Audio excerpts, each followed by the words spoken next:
Hi dear friends, mind mirror with സമീറയിലേക്ക് എല്ലാവർക്കും സ്വാഗതം. ഇപ്പോൾ നിങ്ങൾ ജീവിക്കുന്ന ജീവിതം ശരിക്കും നിങ്ങൾ ആഗ്രഹിച്ച ജീവിതമാണോ, അതോ പേടിയില്ലാത്ത ഒരു ജീവിതം മാത്രമാണോ? നമ്മളിൽ പലരും പറയാറുണ്ട് ഞാൻ സന്തോഷവാനാണ് എന്ന്. പക്ഷേ സത്യം എന്താണെന്ന് അറിയാമോ? നമ്മൾ സന്തോഷത്തിലല്ല ഉള്ളത്, ശീലത്തിലാണ്. വർഷങ്ങളായി ഒരേ ജോലികൾ, ഒരേ ചിന്തകൾ, ഒരേ പേടികൾ, ഒരേ കാരണങ്ങൾ. കാരണം മാറ്റത്തേക്കാൾ പരിചിതമായ ജീവിതമാണ് നമ്മുടെ മനസ്സിന് സുരക്ഷിതമായി തോന്നുന്നതെന്ന്. ഈ സുരക്ഷിതമായ ഇടത്തിനാണ് കംഫർട്ട് സോൺ എന്ന് പറയുന്നത്. പക്ഷെ ഒരു കാര്യം ഓർക്കുക, സുരക്ഷിതമായ എല്ലാ ഇടങ്ങളും വളർച്ച നൽകണമെന്നില്ല. ചിലപ്പോൾ നമ്മളെ ഏറ്റവും കൂടുതൽ പിന്നോട്ട് വലിക്കുന്നത് നമ്മുടെ സാഹചര്യങ്ങളല്ല, നമ്മൾ തന്നെ നമുക്ക് ചുറ്റും നിർമ്മിച്ച അദൃശ്യമായ ഒരു മതിലാണ്. അപ്പോൾ ഇന്ന് നമുക്ക് മനസ്സിലാക്കാം കംഫർട്ട് സോൺ എന്നത് എന്താണ്, എന്തുകൊണ്ടാണ് നമ്മുടെ മനസ്സിന് അതിൽ നിന്ന് പുറത്തു വരാൻ ഭയക്കുന്നത്, ആ മതിൽ തകർത്താൽ നമ്മുടെ ജീവിതം എങ്ങനെ മാറാം. ഇതറിയാൻ ഈ വീഡിയോ അവസാനം വരെ കാണൂ. ഫ്രണ്ട്സ്, ഒരു കൂട്ടിൽ അടച്ചിട്ട പക്ഷിക്ക് കുറച്ച് ദിവസങ്ങൾക്ക് ശേഷം ആകാശം പോലും പേടിയാകും. അതുപോലെ തന്നെയാണ് നമ്മുടെ മനസ്സും.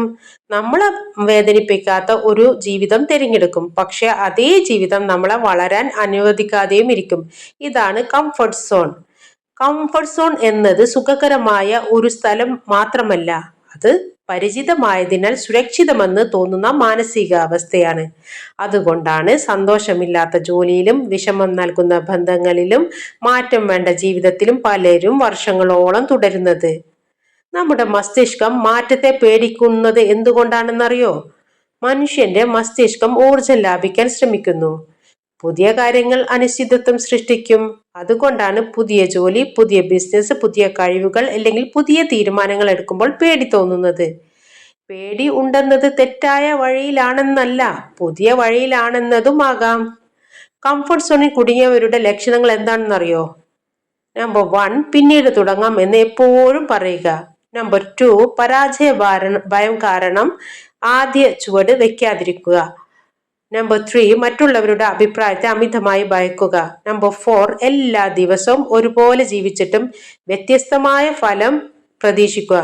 നമ്പർ 5, എനിക്ക് കഴിയില്ല എന്ന വിശ്വാസം ആവർത്തിച്ച് പറയുക. ഫ്രണ്ട്സ്, ഈ കംഫർട്ട് സോണിൽ നിന്ന് നമുക്ക് എങ്ങനെ പുറത്തു വരാൻ പറ്റും? ആദ്യമായി വലിയ മാറ്റങ്ങൾ വേണ്ട, ചെറിയ മാറ്റങ്ങൾ മതി. ദിവസവും ഒരു ചെറിയ പുതിയ കാര്യം ചെയ്യുക. പരാജയം പഠനമായി കാണുക. നിങ്ങളെ വളരാൻ പ്രേരിപ്പിക്കുന്ന ആളുകളുമായി സമയം ചിലവഴിക്കൂ. പുരോഗതിയെ ഇന്നലത്തെ നിങ്ങളുമായി താരതമ്യം ചെയ്യൂ, അല്ലാതെ മറ്റുള്ളവരുമായി ഒരിക്കലും താരതമ്യം ചെയ്യരുത്. ഫ്രണ്ട്സ്, സുരക്ഷിതമായ തുറമുഖത്ത് നിൽക്കുന്ന കപ്പലിന് ഒരിക്കലും ഒന്നും സംഭവിക്കില്ല. പക്ഷേ കപ്പലുകൾ നിർമ്മിച്ചത് തുറമുഖത്ത് നിൽക്കാനല്ല. അതുപോലെ തന്നെ നിങ്ങൾ ജനിച്ചത് പേടിച്ച് ജീവിക്കാനല്ല, നിങ്ങളുടെ കഴിവുകൾ കണ്ടെത്താനും വളരാനും ലോകത്തിന് നിങ്ങളുടെ ഏറ്റവും മികച്ച രൂപം കാണിക്കാനുമാണ്.